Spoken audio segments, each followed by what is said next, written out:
Magandang araw sa atin lahat. Muling nagbalik ang inyong lingkod after natin mawala ng mga siguro 5 araw dahil nga nasa ospital tayo. Kagaya ng sabi ko sa live natin nung sa impeachment. Ayan. So, bago tayo mag-umpisa, binabati ko po lahat ng mga kapatid natin sa Iglesia ni Cristo po.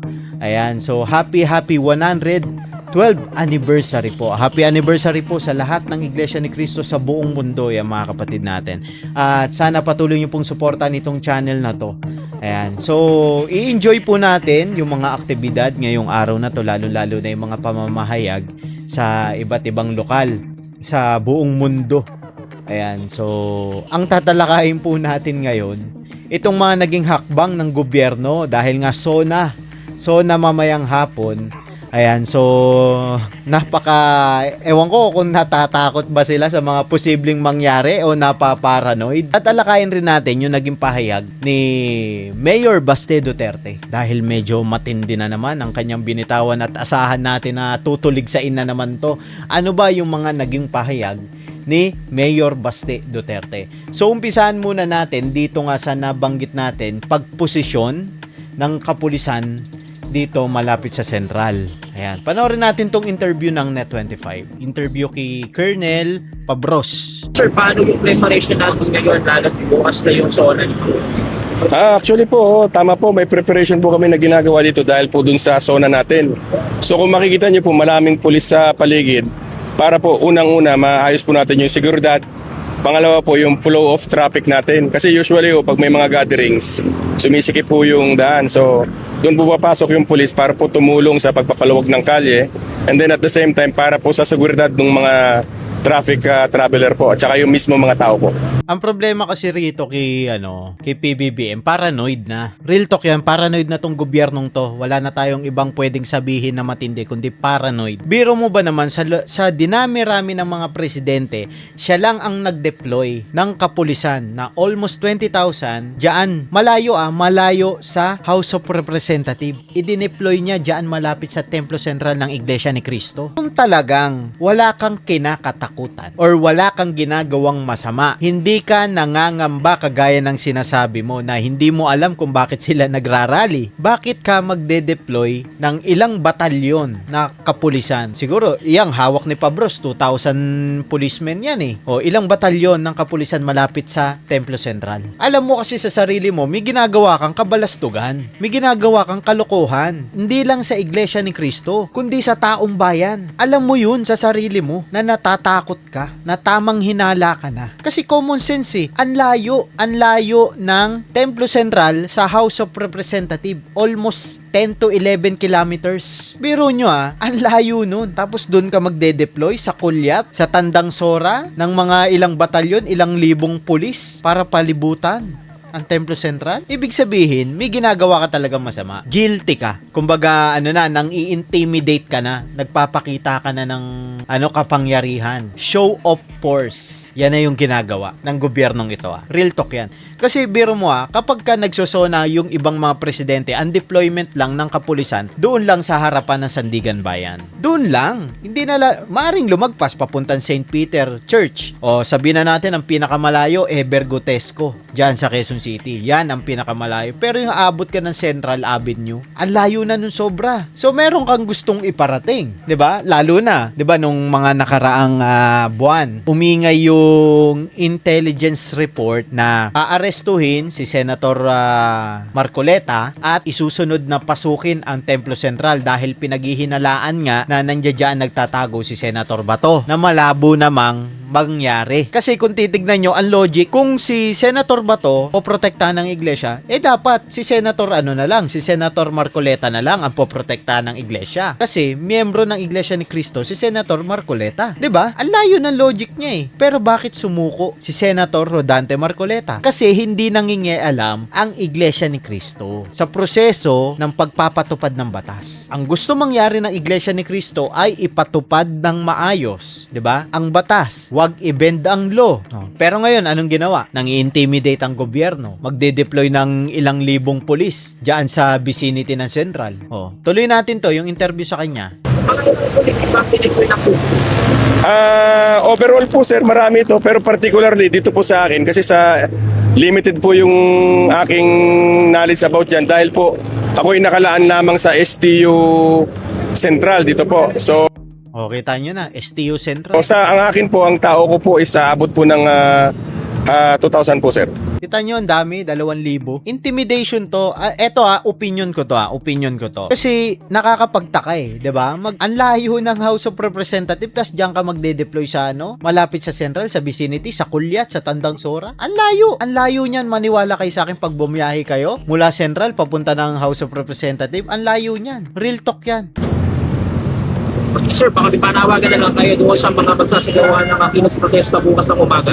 O sa mga kababayan po natin, mas maganda po sana yung payapa na kung gagawa po tayo ng kilos protesta. Sana po mapayapa at doon po tayo sa tamang lugar kung saan dinadaos ang kilos protesta para po maiwasan natin yung mga hindi po kinakailangan na mga sitwasyon para po maging peaceful po tayong lahat. Sir, may mga nagtatanong kasi sa akin, yung ilaw kuya, may mga nagtatanong sir na parang first time nangyari ito na magkakaroon ng SONA tapos nagkaroon pa ng mga pulit sa area ng Central Avenue.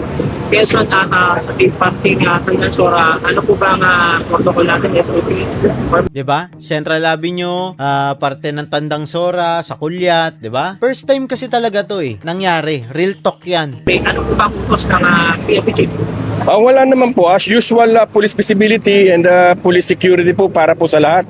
Dahil po nagkataon lamang na nasabay po yung anibersaryo doon po sa correction lang kayo ang sumabay sa anibersaryo ng Iglesia ni Cristo. Dahil every year, anniversary ng Iglesia ni Cristo, July 27, di ba? July 27 ang anibersaryo ng Iglesia ni Cristo. Kasi merong mga fake news kagaya ng GMA, di ba? Sabi nila, sumabay ang Iglesia ni Cristo, di ba? Sa SONA ni Presidente BBM, kaya kinundi na ng mga Iglesia ni Cristo, ng mga kapatid natin, itong GMA. Kasi every year nga nagsasagawa ang Iglesia ni Cristo ng anniversary, tas sasabihin nyo, sasabay sa SONA. Kita mong ka-fake news niyang na yan, ng mainstream media na yan, di ba? sa SONA. Wala. So, puntahan natin yung video kung saan nag-deploy ng maraming kapulisan dito sa vicinity ng Templo Central. Ayan, eto, kuha to ng isang ating kapatid Kita natin sa inyo. Kasi, para sa akin ito para sa akin, intimidation to yung ginagawa nila. Hindi to basta show of force. Breaking news, Iglesia ni Cristo Templo Central na paliligidan ng napakaraming kapulisan. Anong meron at diyan kayo nagtatambay, mga sir? Napakalayo po ng pagdadausan ng SONA ng Pangulo sa inyong lugar na tinatambayan at nakatatawag pansin, yung pong lugar na Kulyat, Quezon City, yan po ay may mga ilang daang metro lang ang dayo sa Templo Central, ay nandun sila at patuloy na dumadami. Okay, At panoodin nyo. Yung ilang daang metro, sabihin na natin kung nasa kayo, Manila City Hall, papunta ng Liwasang Bonifacio. Ganun lang kalayo. Manila City Hall to Liwasang Bonifacio. Ilang daang metro lang yun. Ang video clip na ito at tayo pumunta doon para silipin kung ano ang ganap sa kanila. Ito po ang video. As of 11:43 PM ng Sunday, July 26, ibig sabihin ay mamaya lang July 27 na. Pinasyalan natin yung Kulyat, Quezon City. Ayan, umikot tuloy tayo. At gaya nga ng inyong nakikita, magkabilaan na naman yung mga pulis ng truck. At meron na naman dumagdag. Isang bus na naman ng PNP. Ayan, kararating lang. Diba? Ang dami At isa na namang truck. Alam niyo po ba mga kaibigan kung gaano kalayo itong lugar na ito sa pagdadausan ng SONA? Kung hindi po ako nagkakamali ay kulang-kulang 9 kilometers away. Okay, So ganun po kalayo. Ang layo, 'di ba? Ang layo, bakit kayo nandiyadyaan, 'di ba? Paranoid na kayo, 'di ba? Yung lugar na ito. At ang lugar po na ito ay may ilang daang metro lang. Ibig sabihin ay wala pang 1 kilometro ang layo dito sa Templo Central. Ito po ay lugar ng Quezon City, Kulyat. So bakit dito? 'Di ba? Ayan, ang dami na. Totoo yun. 'Di ba? Bakit kayo nandiyan? 'Di ba? Ang pagkakaunawa ko diyan to send a message. Kumbaga para sa akin ito para sa akin Ang analyze ko diyan subukan nyo mag-rally. Kaya ko kayong sanggain. Kaya ko kayong i-disperse dahil marami akong kapulisan. Intimidation yan yung ginagawa nila ng gobyerno. Pananakot yan Part yan ng political persecution. Biro nyo pinaaresto nila si Senator Marcoleta. Tapos yung complainant na si Boyeng Remulla, hindi sigurado kung nakapag-commit ng plunder si Senator Marcoleta. Kung hindi pala sigurado ang complainant, paano nahanapan ng probable cause ng Associate Justice ng Sandigan Bayan si Senator Rodante Marcoleta? 'Di ba? Gets nyo ako? Kasi hindi sigurado yung complainant yung ombudsman Paano ngayon nakulong si Senador Rodante Marcoleta? Political persecution, 'di ba? Ngayon, ito rin ang ginagawa nila dito sa Iglesia ni Cristo, sa atin. Show of force. Kumbaga, ready sila sa anumang mangyari, 'di ba? Nakahanda ang kapulisan, 'di ba? Kasi yung nakaraan, palpak ang gobyerno. Real talk yan palpak ang gobyerno. Lalo na yung intelligence community nila. Kasi walang nagtaksil sa mga kapatid namin sa Iglesia ni Cristo. Nung nag-rally, 'di ba? Nagkabulagaan Kaya utal-utal si Claire Castro Hindi nila malaman kung saan sila susuot na lungga Hindi nila alam kung bakit raw nagra-rally Iglesia ni Cristo. Kalokohan yun. Kalokohan, 'di ba? Ngayon, paranoid na kayo. Akala nyo magra-rally. Dahil nga July 27, magtitipo ng iglesia. Paranoid lang kayo. Tandaan nyo yan. Hello. May mga dumarating pa. Anong meron? Mga sir, bakit dito kayo nagtitipon? Tama. Wala po Bakit dito ang kayo zona. Di po ba? Ayan kumikilos na sila. So, monitoring lang tayo. Biro mo kung doon sa STU Central, 2,000 personnel. Tapos dyan hindi natin malaman, siguro, mga ilang batalyon yan, 10 batalyon, sabihin na natin. Kasi ang daming truck, tas may mobile pa 15-15, 30-30, times 10, 30 times 10. Ang dami pa rin nun. Walang rally dyan. Mga kaibigan, mga kapatid, syempre, ang mata ng agila ay hindi pa laging kailangan laging alerto. Tama, sang-ayon ako doon. Kasi kung bakit tayo dapat alerto mga kapatid. Kasi 'di ba merong intel reports na papasukin nila Central. May intel reports na gusto nilang pasukin ng Central hindi para huliin si Bato, para wasakin ang kredibilidad ng Templo Central. Hiyain sa taong bayan, nakagaya ng ginawa nila sa KOJC. 'Yun ang gusto nilang mangyari. Pero ang hindi nila alam, masyado nilang in-underestimate ang Iglesia ni Cristo. Sa totoo lang, hindi mangyayari 'yun. Hindi mangyayari yun, hindi namin papayagan yun. Kaya tayo dapat alerto sa mga gantong hakbang ng gobyerno. Ayan, bidyoan lang natin sila. Parang gusto ko ang interviewin So ayan kararating. Ito yung dalawang kararating lang na mobile uli Ayan, kararating lang na dalawang mobile. Kasabay niya yung isang bus kanina. Ito. Itong bus na ito. Tsaka ang daming mga pulis dito. Bakit dito sila nagtatatambay? Anong meron? Diba? Ito yung mga truck ng kapulisan. Ayan. Anong meron? Meron pa sa kabila. Ayan truck din ng pulis yan. Bakit kayo nandyan? Takot na naman kayo. So pupunta tayo dito sa isang video kung saan nagbigay ng pahayag si Mayor Baste Duterte na alam kong kakasuhan na naman nila. Ayan, si Mayor Baste. 'Di ba? Kasi natatakot na nga sila nanghihikayat raw si Mayor Baste Kagaya nung paratang nila nung nakaraan. Panoorin natin. I am only here as your instrument. I am not here for personal ambition. I am here to make this country work.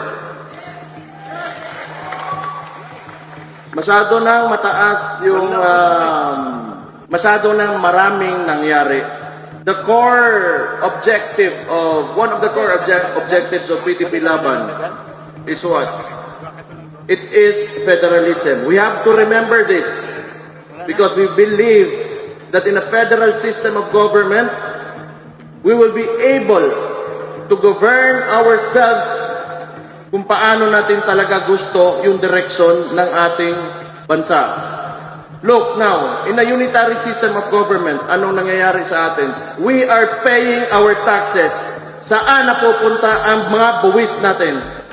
Alam nyo ang napapansin ko sa gobyerno natin ito talaga nangyayari. Kapag merong mga tao, mga politiko na tapat sa taong bayan, na minumulat ang isipan ng taong bayan sa mga pangyayari, talagang pinakukulong nila, hinihiya nila, kinakasuhan nila, pinatatapon nila sa ibang bansa, pinakukulong doon sa dahig. Yun ang ginagawa nila. Pinopolitical persecute nila. Kasi minumulat na itong mga taong to, kagaya ni Mayor Baste, ang taong bayan kung ano ba talaga ang mga nangyayari sa bansa. Ayaw nila nun. Ayaw na ayaw ng gobyerno nun. Dahil kapag naging matalino ang citizen, hindi na sila makakapagnakaw. Ganun kasimple. Alam mo sa totoo lang, hindi naman sila magagalit kung hindi totoo ang sinasabi na itong mga taong to. Pero kasi totoo Kagaya ng sabi ni Senador Rodante Marcoleta, nagdakaw ba si Senador Rodante Marcoleta? Hindi. Bakit nila pinakulong? Kasi iniimbestigahan yung flood control, which is sangkot sila sa nakawan. Tinuro sila ni Saldico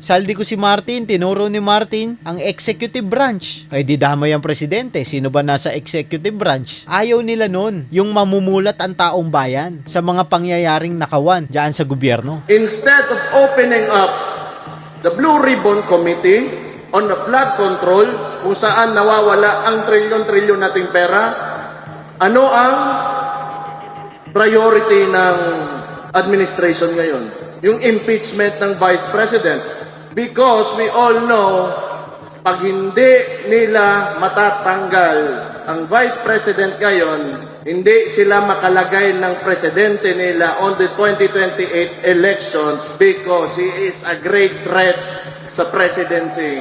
Totoo yun. Ito kasi ang mangyayari. Kapag naupo si BP Sara, lahat sila makakasuhan. Pero kapag natanggal si BP Sara, na-impeach at napakulong si Baste Duterte, walang tatakbo, si pulong na lang. Siyempre, gagawa na rin nila ng issue yun. Ang gagawin nila, pag inupo nila yung tao nila, sigurado ba tayo na kakasuhan sila nun? Siyempre hindi, kasi binigyan na yun May pinagpauna na, kagaya ng sinabi ng Brave 18. Ayan yung sinabi ng Brave 18 dito, tungkol kay Tito Soto at kay Lacson. Sinasabi ni Lacson, hindi raw siya senador nung panahon na yon, 'di ba? Yung flood control na yan, kailan lang raw siya naging senador etong pagkatapos ng election noong 2025. Totoo naman, hindi raw siya senador. Totoo yun. Pero kasi binigyan ka ng budget sa kampanya, kaya dawit ka pa rin, 'di ba? So, ngayon, puppet na nila yon. Mapagtatakpan na yung ginawa nilang pagnanakaw nitong panahon na to. Kaya takot na takot silang maupo si BP Sara. Kasi alam nyo kung bakit? Hindi nila nasuhulan Hindi tumanggap ng pera si BP Sara. Takot sila kay Senador Rodante Marcoleta, kay BP Sara, kay Alan Cayetano. Takot sila dyan sa mga yan Kasi hindi nila kayang bilhin ang kaluluwa ng mga yan.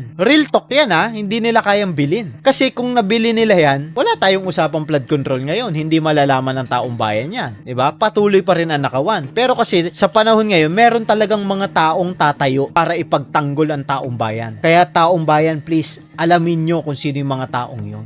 Napatutunayan naman natin sa mga kaganapan 'di ba? Sa mga pangyayari napatutunayan natin kung sino-sino yun. Sila BP Sara. Biro mo, wala namang ginawang pagnanakaw, kakasuhan nila, i-impeach nila. Sasabihin nila, betrayal of public trust. Talaga ba? Pero yung public, sinasalubong si BP Sara sa London.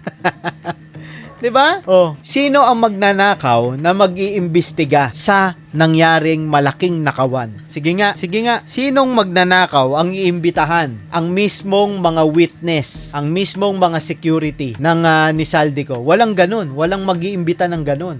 Ano ibig natin sabihin? Ibig sabihin si Senador Rodante Marcoleta malinis. Walang ginawang kabalastugan, hindi nagnakaw. Kaya malakas ang loob niya na harapin itong mga taong to. Naimbitahan itong mga security na to. Security escort ni Saldico para ibunyag ang malaking nakawan diyan sa flood control. Yun ang ibig natin sabihin, 'di ba? This 2028. Now I go back. Tingnan nyo, the unitary system of government, presidential one. They have so much control and so much power, and that is centralized right now, kaya nangyayari sa atin to. The president can threaten anyone.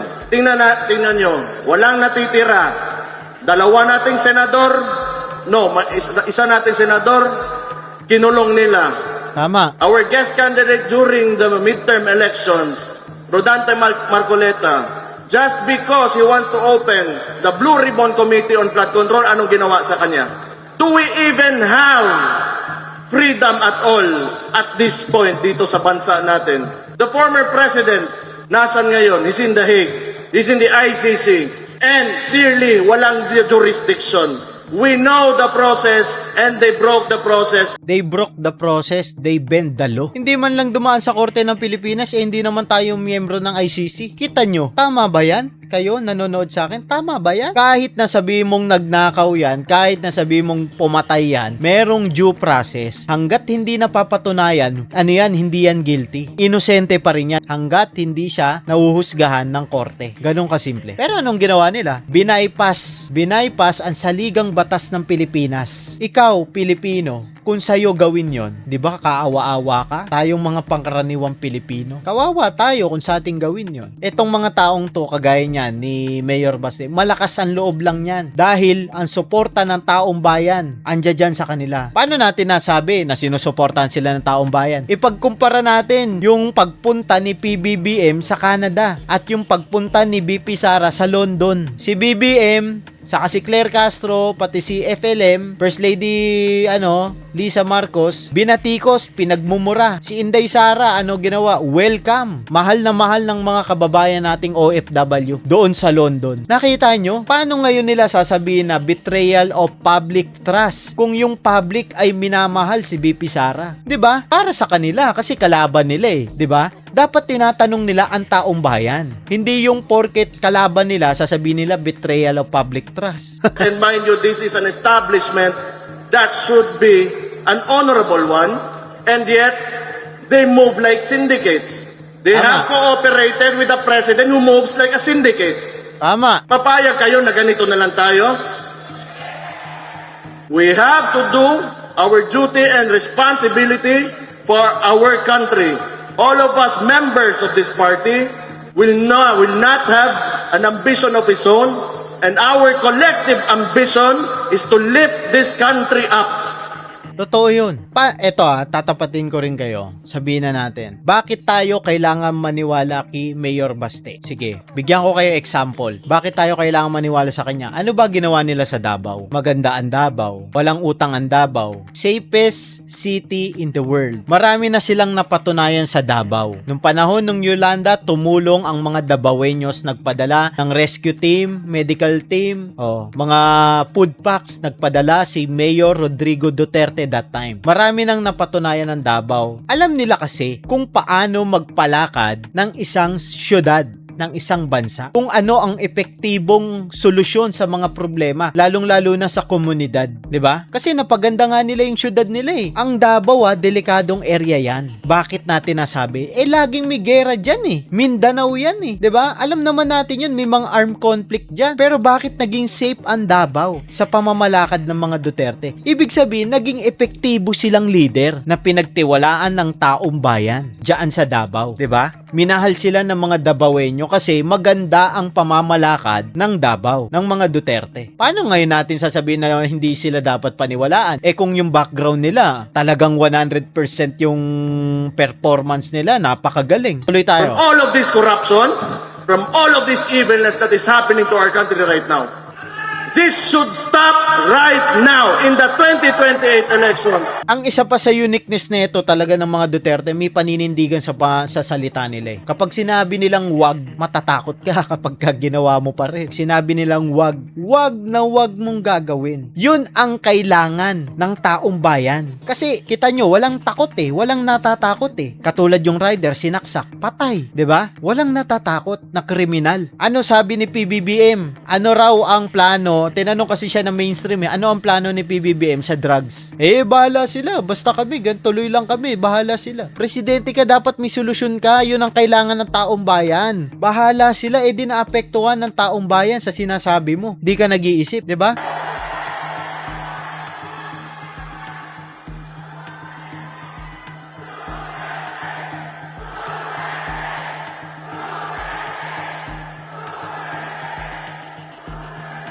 Tama na. Okay na to. Yung mahalaga kasi, yung kinabukasan. I have children. You have children. You have grandchildren. What kind of future do you want for these kids? A worst one that we have now, or a better one? So we have to fight.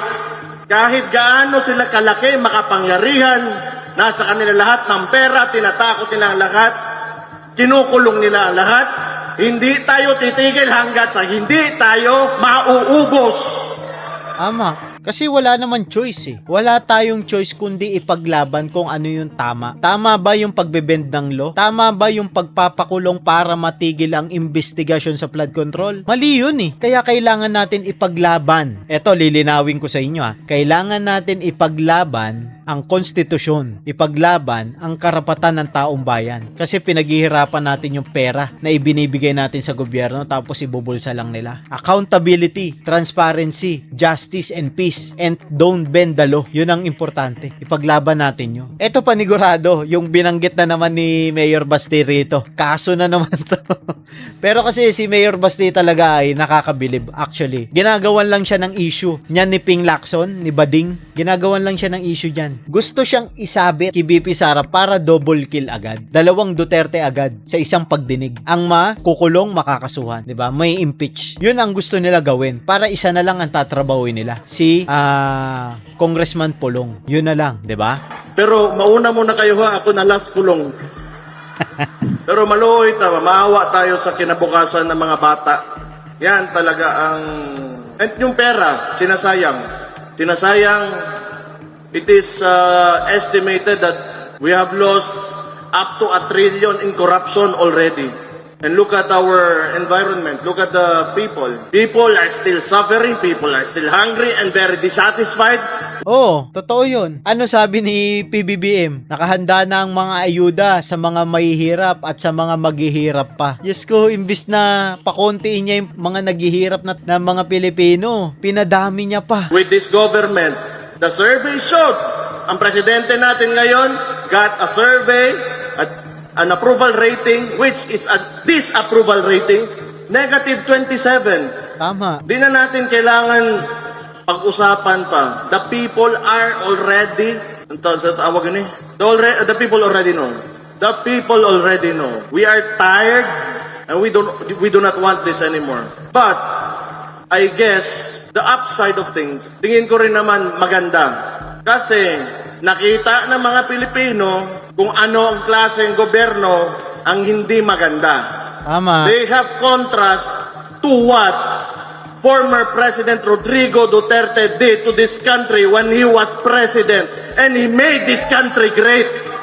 Tapos sinasabi nila meron daw flood control scandal din sa panahon ni PRRD. Paano magkakaroon ng flood control scandal sa 2020? Pandemic 'yun, wala ngang pera Pilipinas, bagsak ang ekonomiya. Hindi lang Pilipinas ang bagsak ang ekonomiya kundi buong mundo. Ito si Claire Castro mapaggawa ng kwento 'to eh. 'Di ba? Para mailihis lang ang paniniwala ng taong bayan. Pero taong bayan, maging matalino. Anong meron nung panahon ni PRRD? 'Di ba? Pandemic. Napakahirap ng buhay natin. Nagbigay ng ayuda ang gobyerno, pati ang mga lokal na pamahalaan. Nagbigay ng mga food box, 'di ba? Ang gobyerno para maisurvive lang ng taong bayan ang pangangailangan nila sa araw-araw. Tapos sasabihin nila may flood control scandal 2020 na pinaglololoko tayo na itong mga to. He made us Filipinos proud of our country. So which is good contrast. Ngayon, pag upo ni Bangag, ano nangyari? That is why people are very dissatisfied because nakikita natin ang difference, ang diferensya ng noon at ngayon. Tama. I think marami pa tayo on the agenda. But gusto ko lang ulitin, I am here for you as your instrument, as your leader of this party. Kung anong gusto nyo ang direksyon na susundin natin, I will listen to you. Kung tingin nyo ano ikakabuti, Ito para sa akin kapag kung sakali na maging presidente to, si Mayor Baste, magiging alaputin to. Iba yung style ng governance ni Mayor Baste. Iba siya sa tatay niya, iba siya kay BP Sara. Ibang-iba yung aura niya. Real talk yun, ibang-iba yung diskarte ng pamamalakad ni Mayor Baste. Magiging alaputin itong taong magaling to eh. para sa ating partido, ikakabuti ng ating bansa, ikakabuti sa atin, ng mga sarili natin at sa mga pamilya natin. I will listen to you. This should be a collective effort. Lahat tayo magkaisa I really value unity. Kailangan natin magkaisa. Kung may problema, may kailangan kayong ipaabot sa akin as president of this party, let me know. Then my ears are open and they're ready and I am very willing to listen to you. Yan ang kailangan ng taong bayan, yung marunong makinig, 'di ba? At yung alam kung ano yung kinakaharap na problema ng taong bayan, yung hindi kinukonsinti yung nakawan. Kasi noon pa yan na ang problema natin, yung nakawan na yan, yung corruption sa gobyerno na dapat masugpo. Yun ang kailangan para umangat ang buhay ng mamamayang Pilipino. Kasi kita mo, kawawa naman mga Pilipino. Ngayon, nagbabagyo na naman. O, lubog na naman ang mga syudad na dapat merong flood control project. Sinasabi nila sa Davao daw nagbaha, ano nangyari daw doon sa 51 billion na flood control project. Putik kayo, napapaligiran ng bundok ang Davao. Talagang yung galing sa bundok na tubig, bababayan sa Davao. Kumpara nyo yan dito sa Manila, sa Metro Manila. Bakit nagbabaha dyan sa EDSA? Bakit nagbabaha sa Pasig, sa Valenzuela, Navotas, Malabon, Manila, Quezon City? O sige nga, napapaligiran ba tayo ng bundok? Yun ang pinagkaiba ng Davao. Sila, bundok sa paligid. Pag bumaba yung tubig, dadaan sa bundok, pababa sa syudad. Kaya may pagbaha, may landslide. Probinsya pa rin yan eh. Hindi yan katulad ng Metro Manila. Sa atin, syudad na talaga. Hindi naman tayo napapaligiran ng bundok eh. Bakit bumabaha sa Metro Manila? Yun ang dapat nyong tanungin. Huwag nyong ikumpara ang Davao sa Metro Manila. Dahil ang Davao, nag-iisang lungsod yan. Napapaligiran ng bundok. Kaya yung galing sa bundok, may flood control ba sa bundok? Sige nga, yung tubig galing doon. Yung landslide galing doon. May landslide ba dito sa Metro Manila? Sige nga, magkaiba yun. Kaya iwasan nyo yung mga walang kabuluhang tanong, pang mga tangan tanong. So maraming salamat nga pala sa lahat ng tumututok at patuloy na sumusuporta sa atin at sa walang sawang pag-like and share. At paki-subscribe na rin po itong channel natin. Asahan nyo na marami pa tayong i-content at pag-uusapan, tatalakayin dito sa ating channel. Ayan, so magkita-kita po tayo next video. Hanggang dito na lang. Bye-bye.